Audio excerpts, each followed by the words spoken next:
Hi hello नमस्कार, मी कोमल आपलं स्वागत करते माझ्या यूट्यूब चॅनलवरती। आज खूप महत्त्वाचा दिवस आहे, तो दिवस आहे इंटरनॅशनल विमेन्स डे।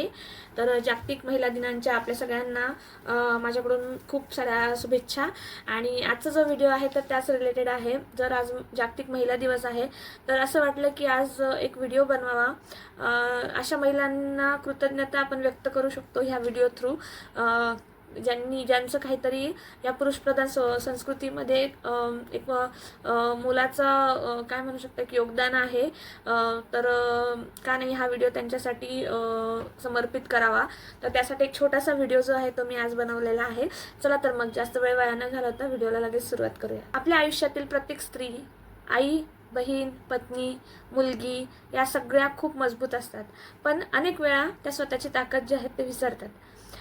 आज हा व्हिडिओ त्या प्रत्येक स्त्रीसाठी आहे जी कधी ना कधी स्वतःला विचारते, मी जे करते ते पुरेसे आहे का? स्त्री म्हणजे फक्त एक व्यक्ती नाही, तर ती एक शक्ती आहे। एक स्त्री सकाळपासून तर रात्री झोपेपर्यंत किती भूमिका निभावते बघा। ती आई असते, ती पत्नी असते, ती कोणाची तरी मुलगी असते, ती कोणाची तरी मैत्रीण असते, कोणाची तरी मामी, काकी, आत्या, अशी खूप साऱ्या भूमिका जी आहे ती स्त्री निभवत असते। आणि त्या स्त्रिया ज्या आहेत ते म्हणजे ती भूमिका निभवतात, त्याचबरोबर घर सांभाळतात, नोकरी सांभाळतात, कुटुंबाची काळजी घेतात। आणि ही सगळ्यात मोठी गोष्ट आहे की हे सगळं करताना ती कधीच हार मानत नाही। अनेक वेळा स्त्री स्वतःचं स्वप्न बाजूला ठेवते, कारण तिला वाटतं की आधी कुटुंब महत्त्वाचं आहे, आधी माझी मुले महत्त्वाची आहेत, आधी माझा नवरा महत्त्वाचा आहे, आणि त्यानंतर माझे आईवडील महत्त्वाचे आहेत। ह्या सगळ्यांमध्ये कुठे ना तर कुठे ती तिचं अस्तित्व जे आहे ते विसरते आहे। या सगळ्या स्त्रियांना मी सांगू इच्छिते की आज तुम्ही स्वतःला एक प्रॉमिस करा। ह्या विमेन्स डेला तुम्ही एक गोष्ट लक्षात ठेवा की तुमचेही स्वप्न तितकेच महत्त्वाचे आहे जितके तुमच्या कुटुंबाचे आहेत। तर आजच्या या दिवशी तुम्ही अशी एक प्रतिज्ञा करा की तुम्ही तुमच्या कुटुंबाची काळजी तर घ्यालच, तुमच्या मुलांची काळजी तर घ्यालच, पण सोबत तुम्ही स्वतःची काळजी घ्या। कारण जर तुम्ही स्ट्रॉंग असाल तर तुम्ही कुटुंबाचा मोठा आधार बनू शकता। समाजात एक तुलना नेहमी केली जाते, ती म्हणजे एक हाऊसवाईफची आणि एक वर्किंग वुमनची। तर आज मी त्याबद्दलही थोडंसं बोलणार आहे। खरं सांगायचं तर दोघीही तितक्याच महत्त्वाच्या आहेत। म्हणजे एक स्त्री जी ऑफिसमध्ये काम करते ती तितकीच जबाबदारीने काम करते जितकी की हाऊसवाईफ जी आहे ती घरातल्या कुटुंबाची जबाबदारीने कामे करते। तर ह्या दोघीही तितक्याच महत्त्वाच्या आहे। पण काय होतं, ऑफिसमध्ये काम करणाऱ्या स्त्रीला तिचा पगार मिळतो, तिचं मानधन मिळतं, म्हणजे ती जी मेहनत घेते, जे कॉन्ट्रीब्युशन ऑफिसला म्हणजे कंपनीला जिथे ती काम करते, ज्या ऑर्गनायझेशनमध्ये काम करते, ती त्याच्यामध्ये काहीतरी कॉन्ट्रीब्यूट करते म्हणून तिला त्याचं मानधन मिळतं। पण हाऊसवाईफचं काय? हाऊसवाईफला कुठल्याही प्रकारचं मानधन किंवा सॅलरी असं काही नसतं। कधी कधी असं वाटतं की हाऊसवाईफ आहे ना, सगळ्यात मोठा आणि जबाबदारीचा जर जो कुठला जॉब रोल असेल तर तो फक्त आणि फक्त हाऊसवाईफचा आहे। कारण की तिथे कुठल्याही प्रकारचं मानधन नसतं, तरीही कुठल्याही प्रकारची अपेक्षा न ठेवता ती स्त्री जी आहे तर ती आपल्या ज्या पण जबाबदाऱ्या आहेत, कौटुंबिक जबाबदाऱ्या, सामाजिक जबाबदाऱ्या, तर ह्या सगळ्या ज्या असते तर ती कुठल्याही प्रकारची एक्सपेक्टेशन न ठेवता करत असते।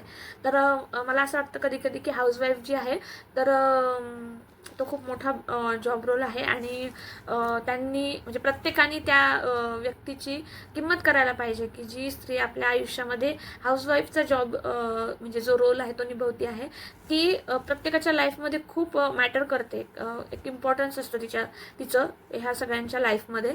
तर ते कुठेतरी सगळ्यांनी ओळखून तिच्या ज्या आपण जबाबदाऱ्या ती पार पडते तर त्यांचं म्हणजे काय म्हणू शकतो आपण, कृतज्ञ असायला पाहिजे त्या गोष्टीसाठी। आणि त्यानंतर वर्किंग वुमन, असं नाही आहे की वर्किंग वुमन आहे तर ती घर नीट सांभाळत नाही आहे किंवा कुटुंबाची जबाबदारी नीट घेत नाही आहे, असं नाही आहे। ती जितकं जबाबदारीने काम ऑफिसमध्ये करते तितकंच डबल काम ती घरी येऊन पण करते। तर त्या गोष्टीचं म्हणजे पुरुष कसे असतात की समजा ऑफिसला गेले तर ऑफिसला गेल्यानंतर त्यांना फक्त ऑफिसच्या जबाबदाऱ्या असतात आणि ट्रॅव्हलिंग करून ते घरी येतात थकून। तर सगळ्यांना वाटतं की बाबा पुरुष हा पैसे कमवायला चाललेला आहे, तर त्याच्याकडून इतर कुठल्या प्रकारचे एक्सपेक्टेशन ठेवले जात नाही घरातल्या मंडळींकडून. पण तसं नसतं. स्त्री ज्यावेळेस घराच्या बाहेर पडते ती पैसेही कमवते आणि ते पैसे कमवल्यानंतर ती घरही व्यवस्थित पद्धती म्हणजे घरातली कामे बऱ्याच स्त्रियांना आपण अनुभवतो की ऑफिसमधून थकून आल्यानंतर तिला कोणी आयतं जेवायला देत नाही. तिला स्वयंपाक आधी करावा लागतो, त्यानंतर सगळ्या कुटुंबाला खाऊ घालावं लागतं, जेवू घालावं लागतं, इतर सगळी कामे करावी लागतात, त्यानंतर ती जेवते. तर हा पण खूप मोठा एक रोल आहे की ऑफिसमधून सगळ्या ज्या डेडलाईन्स आहेत त्या कंप्लीट करणं, टार्गेट्स कंप्लीट करणं. आजकालचं जे बाहेरचं जग आहे ते बघत नाही आहे डेडलाईन्स साठी किंवा टार्गेटसाठी की ही स्त्री आहे, ही केपेबल नाही आहे, ही करू शकत नाही. आता बाहेरच्या जगामध्ये स्त्री आणि पुरुष एकाच पेजवर असतात, त्यांना तितक्याच सेम रिस्पॉन्सिबिलिटीज बाहेर असतात ऑफिसच्या. जितक्या पुरुषांना असतात तितक्याच महिलांना असतात. तर ते स्त्री पुरुष असं काही तिथे भेदभाव केला जात नाही कामाच्या बाबतीत. पण घरी मात्र तसा होतो की पुरुष ऑफिसमधून आला तर त्याला काही काम सांगितलं जात नाही घरातलं, आणि स्त्रीला मात्र सगळे कामं जे आहेत ते करावे लागतात. तर अशा पद्धतीने जे आहे ते डिफरन्सेस आहेत.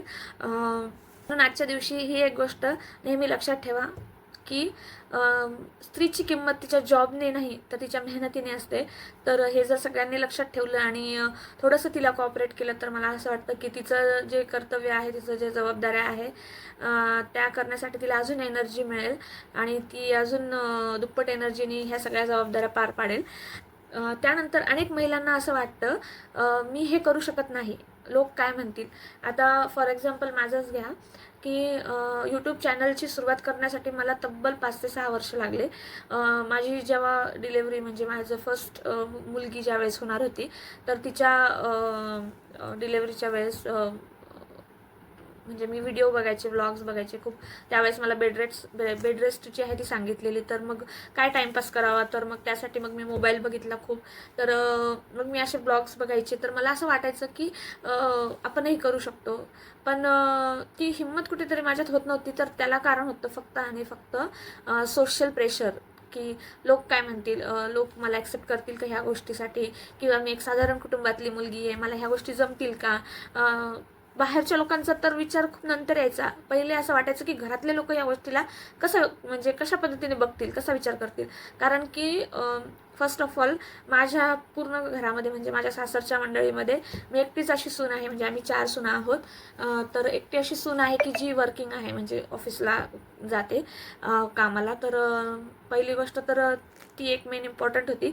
ते स्टेरिओटाईप जे आहे ते मी ब्रेक केलं की बाबा मला बाहेर जाऊन म्हणजे काम करायचं, काहीतरी करिअर घडवायचं आहे.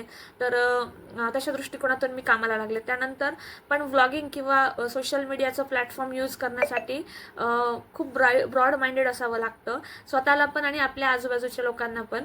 पण भारतामध्ये सध्या ती गोष्ट अजून म्हणजे एवढा बढावा लोक देत नाही त्या गोष्टीला, आणि खास करून स्त्रियांसाठी.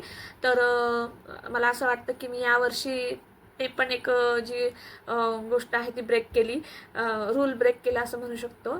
आणि आज मी खूप प्राऊड आहे की मी ही गोष्ट पण करू शकले. ॲटलिस्ट मी सक्सेसफुल जरी नाही झाले, पण सक्सेसफुलचा विचार खूप लांब होता. पण ती गोष्ट म्हणजे फर्स्ट व्हिडिओ बनवणं हीच गोष्ट माझ्यासाठी खूप मोठी होती. आणि आज मी 3 आठवडे झाले की मी व्हिडिओ बनवते आहे, मला छान रिस्पॉन्सही येतो आहे.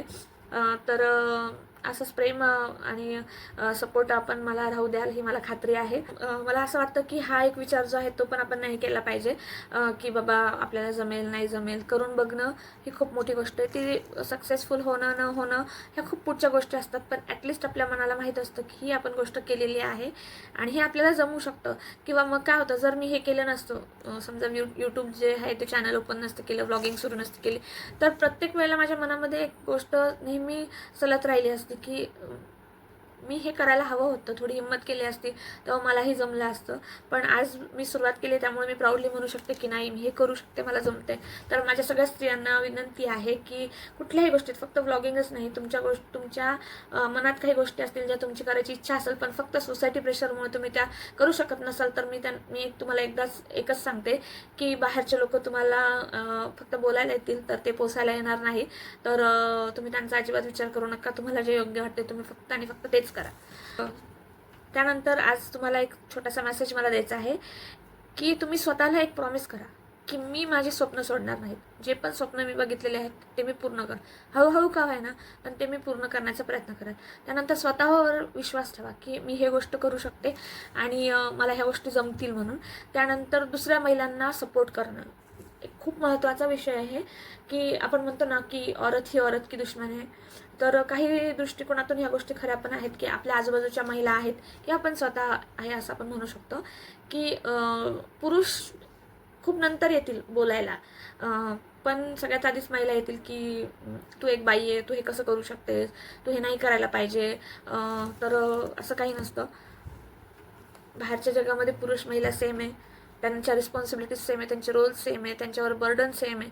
तर मग आपण का मागे राहायचं आणि म्हणायचं की नाही मी स्त्री आहे आणि मी हे करू शकणार नाही.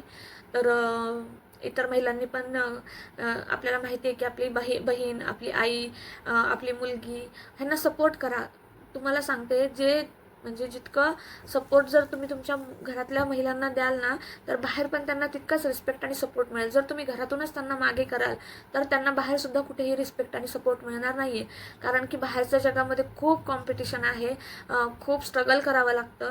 जर ते स्ट्रगल जर घरापासूनच सुरू होत असेल तर त्या स्त्रीने मोठी स्वप्न बघायचा विचारच करणं सोडून दिलेलं असतं. त्याच्यामुळं प्लीज कृपया करून या वुमेन्स डेला एक प्रॉमिस करा की मी माझ्या आजूबाजूच्या सगळ्या स्त्रियांना सपोर्ट करणार आहे. चला तर मग हा व्हिडिओ आपण इथेच थांबवूया.